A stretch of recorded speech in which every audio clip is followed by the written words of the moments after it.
SSP investigation doctor Anoosh مسعود کی زیر صدارت تبدیلی تفتیش بورڈ کا انعقاد کیا گیا۔ قتل، اقدامی قتل، زیادتی سمیت دیگر جرائم کے 22 مقدمات زیر بحث آئے۔ ڈاکٹر انوش مسعود کی چند مقدمات میں ناقص تفتیش پر افسران کو وارننگ اور شوکوز نوٹسز بھی جاری۔ تو خبر یہ ہے کہ SSP انویسٹیگیشن ڈاکٹر انوش مسعود کی زیر صدارت تبدیلی تفتیش بورڈ کا انعقاد کیا گیا۔ قتل، اقدامی قتل، زیادتی سمیت دیگر جرائم کے 22 مقدمات زیر بحث آئے۔ ڈاکٹر انوش مسعود کی چند مقدمات میں ناقص تفتیش پر افسران کو وارننگ اور شوکوز نوٹسز بھی جاری کیے گئے۔ تو ڈاکٹر انوش مسعود کی جانب سے مقدمات میں ناقص کارکردگی دکھانے پر افسران کو وارننگ اور نوٹسز بھی جاری کیے گئے۔ قتل، اقدامی قتل، زیادتی سمیت دیگر جرائم کے 22 مقدمات زیر بحث آئے۔ اہم اجلاس ہوا ہے۔ اب دیکھنا یہ ہے کہ مدعی مقدمہ پر اس اجلاس کے کیا اثرات مرتب ہوتے ہیں، کیا ان کو انصاف کی فراہمی میں آسانیاں ملتی ہیں یا نہیں۔ اس طرح کے اجلاس ہوتے رہتے ہیں لیکن یہ سب زبانی جمع خرچ ثابت ہوتے ہیں۔ اہم خبر ہے، اس حوالے سے آپ کو اپڈیٹ کیا جا رہا ہے۔ SSP انویسٹیگیشن ڈاکٹر انوش مسعود کی زیر صدارت تبدیلی تفتیش کا اجلاس ہوا ہے۔ قتل، اقدام قتل، زیادتی سمیت دیگر جرائم کے 2 مقدمات زیر بحث آئے ہیں۔ 22 مقدمات ہیں۔ اس حوالے سے اہم فیصلے بھی کیے گئے ہیں۔ ڈاکٹر انوش مسعود کی چند مقدمات میں ناقص تفتیش پر آفیسرز کو وارننگ جاری ہے، جبکہ شو کاز نوٹسز بھی جاری کیے گئے ہیں۔ شہدا کے علاقے سے 37 کلو سے زائد منشیات برآمد کر لی گئی۔ تعلیمی اداروں کے گرد منشیات فروخت کرنے والے 2 ملزمان کو گرفتار بھی کر لیا گیا۔ SP CIA ساؤتھ آفتاب احمد کی پریس کانفرنس۔ اور یہ 2 ملزمان ہیں جو بین الاضلاعی اور بین الصوبائی سمگلرز ہیں منشیات کے۔ KPK سے منشیات لا کے ادھر یونیورسٹیوں میں، کالجوں میں اسٹوڈنٹس کو یہ بیچتے تھے۔ ان پر ہاتھ ڈالا گیا، ان کو گرفتار کیا گیا ہے اور اس سلسلے میں مقدمہ درج کیا جا چکا ہے۔ اور میں دوبارہ ریٹریٹ کرتا ہوں، میں اس چیز کا دوبارہ اعادہ کرتا ہوں، منشیات کی اس وبا کو ختم کرنے کے لیے سوسائٹی ہمیں صفوں میں سب سے آگے پائے گی۔ پولیس اپنا کردار ایفیکٹولی ادا کر رہی ہے اور اس سلسلے میں کسی کو بھی سپیئر نہیں کیا جائے گا، چاہے وہ کوئی سویلین ہو، چاہے وہ کوئی پولیس والا ہو۔ اور اس سلسلے میں ہماری پولیس کمانڈ لاہور نے ثابت کیا ہے کہ اگر کوئی پولیس والا بھی اس کالے دھندے، اس مکروہ کاروبار میں شامل ہوگا، شرکت کرے گا یا کسی لالچ میں آئے گا تو اس کو بھی اسی طرح ہتھکڑیاں لگا کر قانون کے کٹہرے میں کھڑا کیا جائے گا۔ جو منشیات برآمد ہوئی ہے وہ سیلڈ فارم میں آپ کے سامنے موجود ہے اور انٹرنیشنل مارکیٹ میں اس اوپیم کی قیمت کروڑوں روپے میں ہے، جو ہم نے اس کو ناکام بنایا ہے اور انشاءاللہ تعالی ہم اس نیٹ ورک کو توڑنے میں بہت جلد کامیاب ہو جائیں۔ لاہور میں FIA کی بڑی کارروائی، حوالہ ہنڈی کا کاروبار کرنے والے 3 افراد کو گرفتار کر لیا۔ ملزمان سے 8 کروڑ سے زائد کی ملکی اور غیر ملکی کرنسی برآمد۔ تفصیلات راہیل علی کی اس رپورٹ میں۔ کرنسی کا غیر قانونی کاروبار کرنے والے گرفت میں آ گئے۔ FIA لاہور نے 3 ملزمان شفقت، ذیشان اور سلمان کو گرفتار کر لیا۔ گرفتار افراد سے 6 کروڑ 81 لاکھ کی ملکی اور 1.5 کروڑ سے زائد کی غیر ملکی کرنسی برآمد۔ ملزمان کے قبضے سے 4,655 امریکن ڈالر، 16,015 یورو، 17,740 درہم پکڑے گئے۔ سعودی ریال، کینیڈین ڈالر اور ترکش لیرا پاؤنڈ بھی برآمد ہوئے۔ ملزم اومیگا منی ایکسچینج کے نام سے کاروبار کرتے تھے۔ لائسنس منسوخ ہونے کے بعد پرائیویٹ طور پر کاروبار کر رہے تھے۔ ڈائریکٹر FIA سرفراز ویرک نے بتایا کہ اب تک حوالہ ہنڈی کے 41 مقدمات میں سے 84 افراد کو گرفتار کر کے 560 ملین کی ریکوری کی گئی۔ جو لوگ پاکستانی خاص طور پر اور اس حوالہ ہنڈی کے کام میں باہر بیٹھے ہوئے ہیں، ہم ان کو بھی ان کے خلاف ریڈ نوٹس کے ذریعے ان کو واپس لائیں گے۔ ابھی ٹارگٹ یہ ہے کہ ہم حوالہ ہنڈی کا کوئی بندہ جو اس میں ملوث ہے اس کو نہیں چھوڑا جائے گا۔ ہم نے 84 ملزمان کو گرفتار کیا ہے، 41 مقدمات درج کیے ہیں اور 560 ملین 56 کروڑ روپے کی کرنسی جو ہم نے برآمد کی ہے۔ ڈائریکٹر FIA کا مزید کہنا تھا کہ بیرون ملک بیٹھ کر کرنسی کے غیر قانونی کاروبار میں ملوث ملزمان کو ریڈ کر کے وارنٹ کے ذریعے وطن واپس لایا جائے گا۔ کیمرامین بابر ریاض کے ساتھ راہیل علی، لاہور نیوز۔ کاروباری مافیاز کے خلاف جاری آپریشن کی مکمل حمایت کرتے ہیں۔ ذخیرہ اندوزوں اور منافع خوروں کی شامت لانے میں کوئی کسر نہ چھوڑی جائے گی۔ چیئرمین آل پاکستان انجمن تاجران نئی میر کی پریس کانفرنس۔ انہوں نے مطالبہ کیا کہ بجلی اور گیس چوروں کے ساتھ آہنی ہاتھوں سے نمٹا جائے گا۔ اسمگلرز اور کرنسی مافیا کی جائیدادیں بھی ضبط کی جائیں گی۔ جو اس وقت جاری آپریشن ہے اور اسمگلنگ جو ہے اس نے پورے ملک کی معیشت کی چولیں ہلائیں، تباہ کیا، برباد کیا، اور میں یہاں تک کہوں گا کہ ہمارے جو امپورٹرز ہیں، ہمارے اکثر امپورٹرز جو ہیں وہ بھی اس گھنونے کاروبار میں ملوث ہیں۔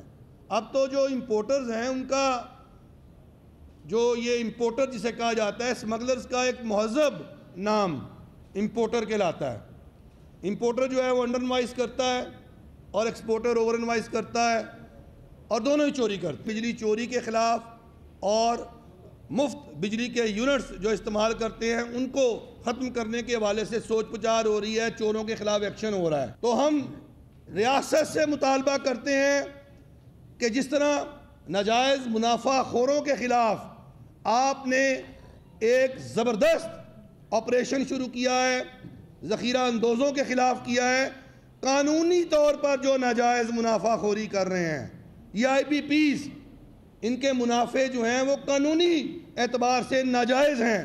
یہ ناجائز منافع خوری جو پاکستان کی عوام کی جیبوں پہ ڈاکے مار رہے ہیں۔ لاہور ایک بار پھر سیاسی مرکز بننے کو تیار، آصف زرداری اور بلاول بھٹو کل لاہور پہنچیں گے۔ پیپلز پارٹی کی سینٹرل ایگزیکٹو کمیٹی کا 14 ستمبر کو اجلاس ہوگا۔ ذرائع کے مطابق بلاول بھٹو زرداری مختلف کارکنوں کے گھر تعزیت کے لیے بھی جائیں گے۔ محمد یاسین سے مزید جانتے ہیں۔ جی یاسین، اپڈیٹ کیجیے اس حوالے سے۔ بالکل، پیپلز پارٹی کی سینٹرل ایگزیکٹو کمیٹی کا جو اجلاس ہے وہ 14 ستمبر کو لاہور میں ہونے جا رہا ہے۔ بلاول بھٹو زرداری کل ملتان سے لاہور پہنچیں گے، جبکہ ان کے والد سابق صدر مملکت آصف علی زرداری بھی کل لاہور پہنچیں گے۔ بلاول بھٹو زرداری کا لاہور میں استقبال ہونے کا ایک امکان ہے۔ بلاول بھٹو زرداری 3 سے 4 روز تک لاہور میں قیام کریں گے۔ بلاول بھٹو زرداری مختلف کارکنوں کی تعزیت کے لیے ان کے گھروں میں بھی جائیں گے، جبکہ 90 روز میں الیکشن کرانے کے حوالے سے لاہور میں اہم بیٹھک ہونے جا رہی ہے، جس کی صدارت جی یاسین تفصیلات سے آگاہ کر رہے تھے، شکریہ یاسین۔ بلاول بھٹو نے جمعرات کو اجلاس طلب کر لیا ہے۔ انتخابات 90 روز میں یقینی بنانے کے لیے لاہے عمل طے کریں گے۔ پیپلز پارٹی وسطی پنجاب کے جنرل سیکرٹری حسن مرتضیٰ کی پریس کانفرنس، انہوں نے آئینی اداروں سے مطالبہ کیا کہ وہ 90 روز میں الیکشن یقینی بنائیں۔ ان کا مزید کیا کہنا تھا، آپ کو بھی سنواتے ہیں۔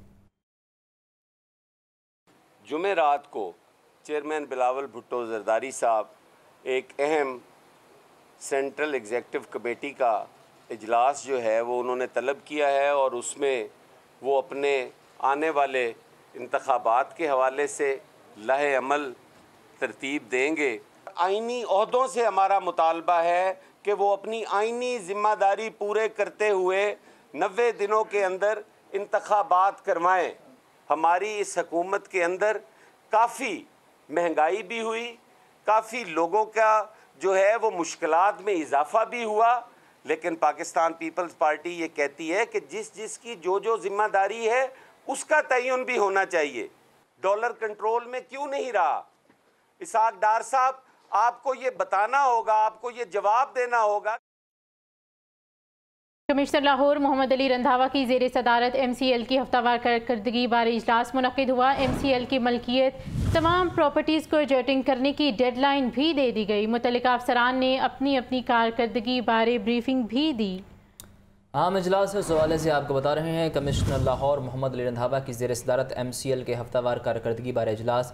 ایم سی ایل کی ملکیت تمام پراپرٹیز کو جیو ٹیگ کرنے کی ڈیڈ لائن دے دی گئی ہے۔ متعلقہ آفیسرز نے اپنی اپنی کارکردگی بارے بریفنگ دی ہے۔ محکمہ تحفظ ماحول پنجاب کا فضائی آلودگی کا باعث بننے والے صنعتی یونٹس کے خلاف کریک ڈاؤن۔ بغیر ایمبیشنز کنٹرول سسٹم چلانے والے متعدد یونٹس سربہ مہر کر دیے گئے۔ بھاری جرمانے عائد کارروائی ڈائریکٹر ماحولیات پنجاب نسیم الرحمان شاہ کی قیادت میں کی گئی۔ مزید جانتے ہیں عبدالقادر سے۔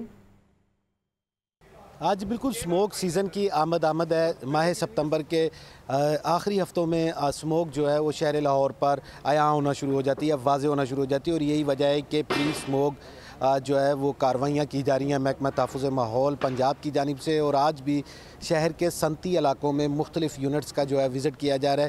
ڈائریکٹر محکمہ ماحولیات پنجاب نسیم الرحمان شاہ کی سربراہی میں یہ کارروائیاں کی جا رہی ہیں۔ محمود بوٹی، رنگ روڈ اور سیالکوٹ لاہور موٹر وے کے گرد و نواح میں جتنی بھی فیکٹریاں ان کو وزٹ کیا جا رہا ہے جو فضائی آلودگی کا باعث بن رہی ہیں، ان کے خلاف یہ کارروائیاں کی جا رہی ہیں۔ ہمارے ساتھ ڈائریکٹر محکمہ تحفظ ماحول پنجاب نسیم الرحمان شاہ موجود ہیں، انہی سے بات کرتے ہیں۔ نسیم صاحب یہ بتائیے گا کہ جب بھی کارروائیاں کرتے ہیں فیکٹریوں کو سیل کر دیتے ہیں، یہ بھی فیکٹریاں جو ہیں وہ پہلے بھی سیل تھیں لیکن اب دوبارہ آپ انہیں کر رہے ہیں سیل، تو اس کے علاوہ بھی کوئی کارروائی کرتے ہیں یا صرف سیل کر کے جو ہے وہ چلے جاتے ہیں؟ مدنی صاحب جہاں تک تو کارروائی کی بات ہے، سموگ رولز 2023 آپ کو پتہ نوٹیفائی ہوئے ہیں اس سال، اور اس میں ہم ان کو بند بھی کر سکتے ہیں، ایون کہ یہ اپنے ایمیشن کنٹرول سسٹم نہ لگائیں، جرمانے کر سکتے ہیں، ڈیمالش کر سکتے ہیں، یہ رولز میں موجود ہے۔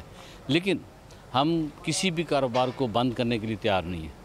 ہماری صرف گزارش یہ ہے کہ یہ اپنی فیکٹریوں میں ایمیشن کنٹرول سسٹم لگائیں، اور ونس وہ ایمیشن کنٹرول سسٹم لگا لیتے ہیں اس کے بعد یہ سال کے 365 دن چلائیں، اور اس کے لیے پھر ایک اور فیسلٹی گورنمنٹ پرووائڈ کر رہی ہے کہ 2 ارب روپے کا ہمارے پاس فنڈ موجود ہے، اور پسک پنجاب شمال انڈسٹریل کارپوریشن میں اپنی اپلیکیشن دیں اور انٹرسٹ فری لون لیں۔ مقصد صرف اتنا سارا ہے کہ انڈسٹری بھی چلے اور ماحول بھی آلودہ نہ ہو۔ آج بالکل آپ نے ڈائریکٹر محکمہ تحفظ ماحول پنجاب نسیم الرحمان شاہ کی گفتگو سنی۔ ان کا یہ کہنا ہے کہ ایسی صنعتی یونٹ جو کہ پہلے بھی سیل کیے جا چکے تھے اور وائلیشن جو ہے ان کی جانب سے مسلسل کی جا رہی ہے، اب ان کے خلاف جو ہے جرمانے بھی کیے جا رہے ہیں، FIR کا اندراج بھی کیا جا رہا ہے، اور جب تک ایمیشن کنٹرول سسٹم فیکٹریوں کی جانب سے نہیں لگائے جاتے تب تک یہ کارروائیاں جاری رہیں گی۔ جی آپ کا بہت شکریہ۔ LDA کے زیر تعمیر منصوبوں کو مکمل کرنے کا پلان رواں مالی سال کے بجٹ میں منظور شدہ مکمل فنڈز کا اجرا نہیں ہو سکا۔ LDA اسپورٹس کمپلیکس کے لیے 760 ملین روپے کے فنڈز کی منظوری، اسپورٹس کمپلیکس کے 460 ملین جاری نہیں ہونے سے منصوبہ تاخیر کا شکار۔ تفصیلات کے لیے بات کریں گے زین العابدین سے۔ زین، تفصیلات بتائیے۔ نگران پنجاب حکومت کی جانب سے جو 4 ماہ کا بجٹ پیش کیا گیا تھا، اس میں جو روڈ میپ بنایا گیا تھا اس کے مطابق سابق حکومتوں کے جو جاری ترقیاتی منصوبے تھے ان کو مکمل کیا جانا تھا، لیکن رواں مالی سال کے بجٹ میں منظور شدہ جو مکمل فنڈز ہیں ان کا اجرا نہیں ہو سکا۔ خاص طور پر LDA اسپورٹس کمپلیکسز کے حوالے سے بات کی جائے تو ان اسپورٹس کمپلیکسز کے لیے مکمل فنڈز کا اجرا نہ ہونے کی وجہ سے یہ منصوبے تاخیر کا شکار ہو رہے ہیں۔ LDA اسپورٹس کمپلیکس کے لیے 760 ملین روپے کے فنڈز کی منظوری دی گئی۔ 4 ماہ کے بجٹ میں سے 3 ماہ گزر چکے ہیں، اور ان 3 ماہ کے دوران ابھی تک 300 ملین روپے کے جو فنڈز ہیں وہ جاری ہو سکے ہیں، جبکہ 460 ملین روپے کے جو فنڈز ہیں ان آپ کا بہت شکریہ۔ CCPO بلال صدیق کھمیانہ سے شہدائے پولیس کے اہل خانہ اور معذور بچوں کی ملاقات۔ بلال صدیق کھمیانہ کا شہداء کو خراج تحسین پیش۔ SSP ایڈمن عاطف نذیر نے شہدائے پولیس کے اہل خانہ سے مسائل دریافت کیے اور ان کے حل کے احکامات بھی جاری کیے۔ آپ کو اہم ملاقاتوں کے حوالے سے اپڈیٹ کر رہے ہیں، یہ مناظر بھی آپ دیکھ سکتے ہیں۔ CCPO لاہور سے شہدائے پولیس کے اہل خانہ اور معذور افراد کی ملاقات ہوئی ہے۔ آپ کو بتائیں کہ CCPO لاہور سے شہدائے پولیس کے اہل خانہ کی ملاقات ہوئی ہے۔ SSP ایڈمن عاطف نذیر نے شہداء کو یادگاری شیلڈز پیش کی ہیں۔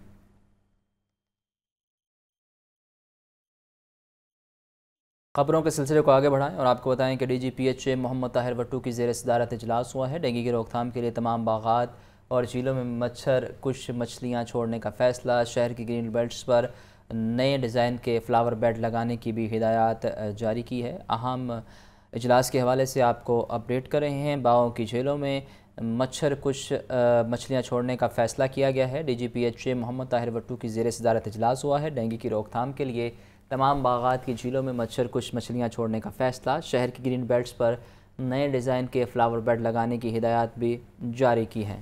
تفصیلات کے لیے بات کریں گے زین العابدین سے۔ جی زین، آگاہ کیجیے۔